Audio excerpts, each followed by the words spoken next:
All right.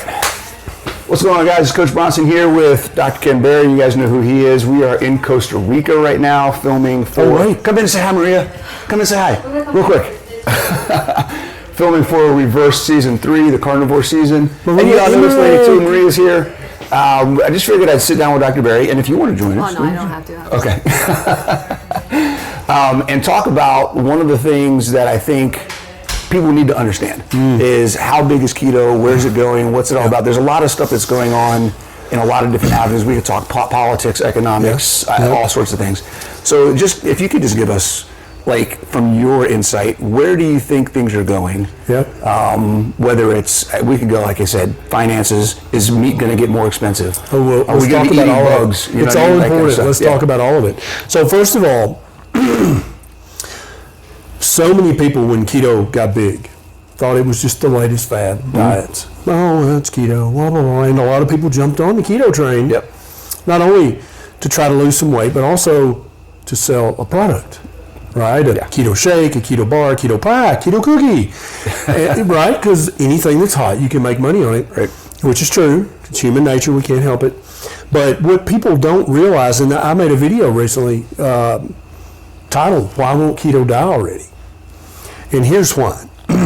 Currently, right now, and unless you're in the nutrition or medical space, you don't know this, but there are over 130 ongoing trials right now using a ketogenic diet as a therapeutic intervention for bipolar, for depression, for obesity, for fatty liver, for type 2 diabetes, for all of these different medical and mental health problems. The researchers immediately, when keto got popular, you know, if you got any sense, you look into stuff. And when they looked into it, they were like, oh, wait, we used to use this for seizure control before we had medicines. Oh, wait, we used to, oh, wait. So there's all this literature from the 20s, 30s, and 40s.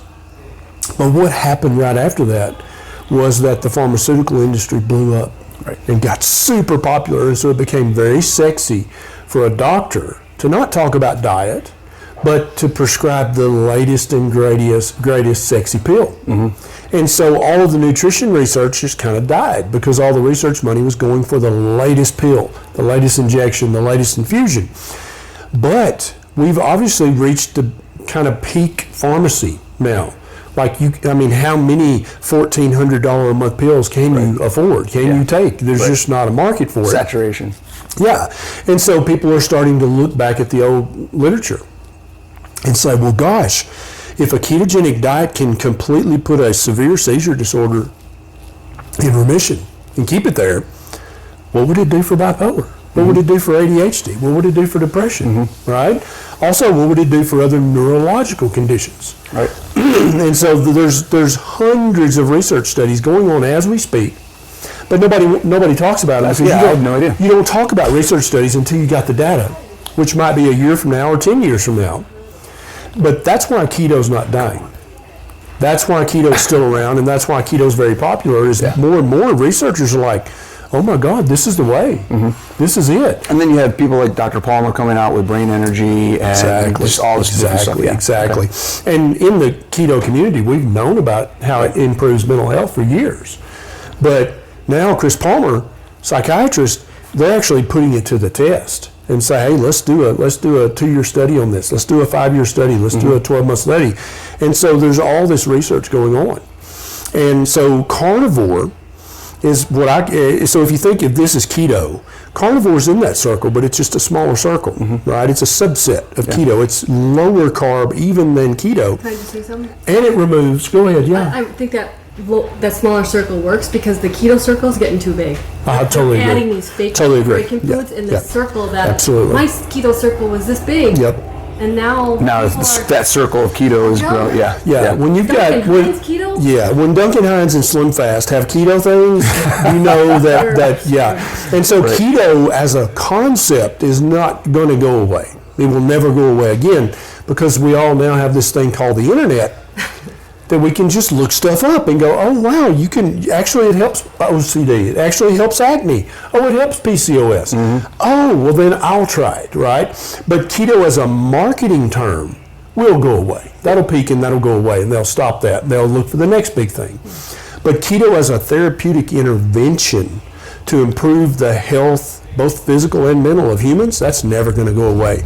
The only way it'll go away is if the internet dies. Right. That's the only way. There's too much real life evidence. Because people are not really interested in a medical condition until they're diagnosed with it. And then they're suddenly very, very interested, rightfully so. Right. And then they're going to start using the search engine, and they're going to look for what's worked for other people, because they can't afford that $1,500 a month pharmaceutical. Okay. So there are studies. Now, what's the process of going from the studies to the doctor's offices, the clinicians, the nurse practitioners, that whole thing? And that's a huge problem, because it takes anywhere from 18 to 22 years from the time something becomes self-evident in the research until the average family doc, internal medicine, pediatric doc knows about it. Yeah. And so that's why I started my YouTube channel, is because when it became obvious to me the power of a ketogenic diet. And then I started, initially like Nina Teicholz, our friend, I started saying, well, I need to work on the guidelines. What about the kids eating school lunch? What about kids on WIC and kids on EBT? But it quickly became apparent that it not only does it take 18 to 22 years for something to go from research to medical practice, it takes about another 20 years for it to become okay with the government to recommend it. So you're talking 40 years. So how many millions of people are going to die? Yeah, in that time. Between now and then. So try to get to people direct. At that point, it would have become unethical for me not to start a YouTube channel. Right. And thanks to my wife, Nisha, for saying, hey, why don't you shut up and start a YouTube channel? Because you can help 4,000 people a day who otherwise will never hear about this. Right? And so I was called to be a doctor, but I was compelled by my wife and by just the obvious nature of how modern society works. I was compelled to start a YouTube channel. And that's why I did that, is so people don't have to wait 40 years to hear it from the USDA or the FDA. They don't have to wait 20 years to hear it from their healthcare provider. They can just Google it and go, oh, here's a video by a doctor. Okay, let me watch this. Oh, okay, that sounds pretty easy. I think I can just do that myself. And all of a sudden, they're in charge of their health. And what's more powerful than that? Bingo. Absolutely. That's awesome. So, so studies, doctors' offices, you talk about the ripple effect of people taking their stories out and educating their doctors, educating other people. And when I first started saying that, I really just wanted people to talk to their friends and their family members. People who do you love that's suffering from a medical condition that could be improved with a ketogenic diet or a carnivore diet. Talk to them. Just say, hey, look at me. You've seen the difference in me. You can also do this. Here's how. But increasingly, I'm encouraging people to go to their doctor and say, hey, doc, you've seen the transformation in me. Aren't you curious at all? I printed you out a couple of studies that show that PCOS, acne, depression, all these fatty liver, type 2, prediabetes, hyperinsulinemia, metabolic syndrome, it's intimately related with hyperinsulinemia. I just had an idea. And so why not recommend a diet to your patients that returns their insulin back to low normal? Think about how many patients you could help, doc. And so I really want people to stop fighting with their doctor and start trying to educate their doctor. And I know that sounds backwards. You're like, what? I'm a truck driver. I'm a waitress. I'm unemployed. How am I going to? No. 100%. When your doctor sees a transformation in you, if they have a shred of humanity, of being a student, of being ethical, they're going to be interested in that. And they're going to be like, how the hell did this schmuck do this? This guy can't even find a job, but he literally lost 120 pounds and reversed his type 2 diabetes. Maybe I should look into that. That's powerful, because when you teach your friend how to do it, that's great. You helped your friend. But when you teach your doctor how to do it, you just help every patient that doctor will see for the rest of their career. And you can have that power to do that by first fixing your own stuff and then telling your doctor how you did it. Now, when they hear one story, they probably won't be interested. But when they hear your story and your mama's story and your next door neighbor's story and your hairstylist story, at some point, with enough anecdotal evidence, they're going to be like, what the hell is this keto? I need to look this up. I just had an idea. Have you thought about putting together, and I'm totally doing this on tape, but putting it out there. Let's do it, Putting together like a handout that people can download to give to their doctor? Well, in all of my YouTube videos, virtually every one, in the show notes, I have the research studies I based that video on. Okay. And I encourage people to print out that study. Yeah, okay. And take it to their doctor. But it would be nice to have like a 5-page handout. Yeah, like a little PDF with or something. Each different medical condition, and here's the research studies. Yeah, that's brilliant. Cool. I love it. Cool. I'm going to do that. Cool. Yeah. Okay, so this is something that came up while we were doing videos and stuff earlier this week. Are we going, or maybe just discussion, are we going to have to eat crickets? So many people in the world, if the economy does what I'm afraid it's going to do over the next 3 to 10 years, there's going to be millions of people on this planet that are faced with the choice of either eat the bugs or starve to death. Yeah. 100%. Okay. Yeah. Now, I always talk about a proper human diet, and I always talk about the level of nutrients in a food, the level of inflammation in a food, and the level of carbohydrates in a food. Right. Those are the very important things to focus on. Well, guess what? First of all, let's talk about myths of eating bugs. Yep. There are people out there that say no mammal on the planet can digest chitin. Right. That's absolutely false. There is an enzyme called chitinase that virtually every mammal, every omnivore mammal, has several copies of the gene that makes chitinase, that breaks down chitin. So that's not true. Secondly, there are actually extant primates, multiple examples on the planet right now alive, that a large percentage of their diet is insects, worms, bugs, flies, ants, termites. Yeah. They can break it down and they can use it. So now let's come to humans. Where do insects fall on a proper human diet? So in my opinion, they are definitely more nutrient dense than vegetables. Yep.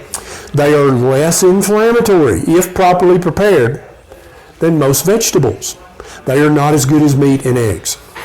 Okay? Right. So if you are poor enough, if you live in particular parts of the world, if you live under governmental models where the government basically tells you what to do and you either do it or starve, you're going to wind up eating the bugs at some point. But it's not the worst option. It's not the worst option. I'd much rather you eat the bugs properly prepared than to eat many vegetables. I mean, there's a lot of societies, cultures today that do it already. 100%. There's over 2 billion people on the planet that eat insects, either as a part of their daily diet or as part of a seasonal celebration. And this ranges anywhere from termites to crickets to ants to humongous worms. 2 billion people out of 8 billion. That's a quarter of the people already eat them. They're like, no big deal. And it sounds very weird to many people in Western society, because what makes something weird, really, in reality, for a human is if you've never seen your mama or your grandmama do it. Right. And so if your mom's never cooked insects, your grandmama's never done it, then it's weird to you. But that doesn't mean that it's weird to humanity. That doesn't mean it's weird to primates. Doesn't mean it's weird to mammals. Multiple examples of humans eating insects as either a small or a large part of their diet. Yeah. And it's not a big deal. Stop freaking out. Now, the totalitarian nature of some of the messages around eating bugs, I'm 100% vehemently opposed to, and I'll be one of the first guys with a weapon marching on the Capitol if they try to enforce that. Yeah. That will be a problem that I will have a problem with, and I will take exception to that. But if you're faced with either starve to death or eat these highly inflammatory, nutrient-void vegetables, or eat the bugs, I'll eat the bugs. Yeah. And I'll tell you, on our farm, I raise quail, among other animals, and I grow mealworms for them.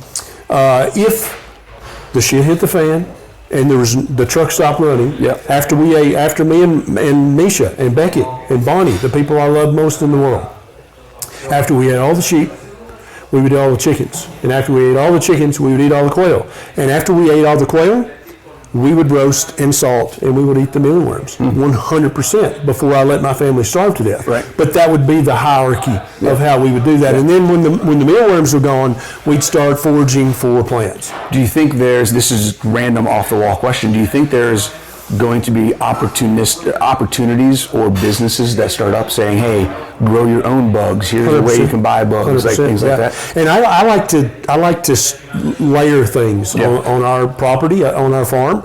And so you see how the mealworms are like level 4. Yeah. Like that's DEFCON 4. Right. We'll eat the mealworms at some point before we start eating grass. And I think everybody, if you've got parakeets, start raising mealworms. It's fun. It's your kids will love it. It's practice. They don't have a smell. If you have chickens, if you have any kind of poultry, oh my God, either raise soldier flies or larvae or raise mealworms. 100%. Why not do that? Because you can supplement. That's actually better food than what you're buying at the co-op for your livestock. Awesome. Why not do that? And in a pinch, it will keep you from starving, and you won't have to eat grass. If it gets that bad. That's right. So if it doesn't get that bad, so what? I'll turn the mealworms into quail eggs and chicken eggs. Right. And I'll be happy. Yeah. If it does get bad, I'll eat the mealworms. Cool. All right. What's your prognostication of how popular carnivore is going to be in 10 years? Carnivore is going to be just as popular as keto ever was at its peak, and probably more popular. Yeah. Because carnivore is a subset of keto. And so not only is it even lower carbohydrate than keto, which is big, that's a big deal for people with metabolic issues who fatten easily, develop diabetes. That means carnivore is going to get you healthy quicker than keto, especially the product-filled pseudo keto. Yeah. Right? It's hard to come up with fake carnivore food. Exactly. And so the second thing is you can't come up with a keto product and scale it up and make it where you can ship it around the world on cargo ships and sit in the warehouse for 6 months and then sit on the shelf for 3 months. That's never going to happen. There's people trying to do it, but I predict they will not meet with much success. And so is it meat and eggs? That's carnivore. Is it not meat and eggs? That ain't carnivore. It keeps it really, really simple. And then the other thing carnivore does is it eliminates the potentially inflammatory things in vegetables, like lectins, phytates, oxalates, phytoestrogens, phytochemicals. There's either none of that in meat and eggs, or there's very, very little, right? And so for people with autoimmune conditions and with chronic skin inflammation, chronic joint inflammation, chronic gut inflammation, carnivore is going to get you where you want to be quicker. And in some cases, a lot of people, you remember the veg heavy keto, eat a big ass salad, 7 to 10 cups of salad a day. If somebody's got an autoimmune condition, or if they've got chronic inflammation, that, if anything, that might make it worse. Yeah. Right?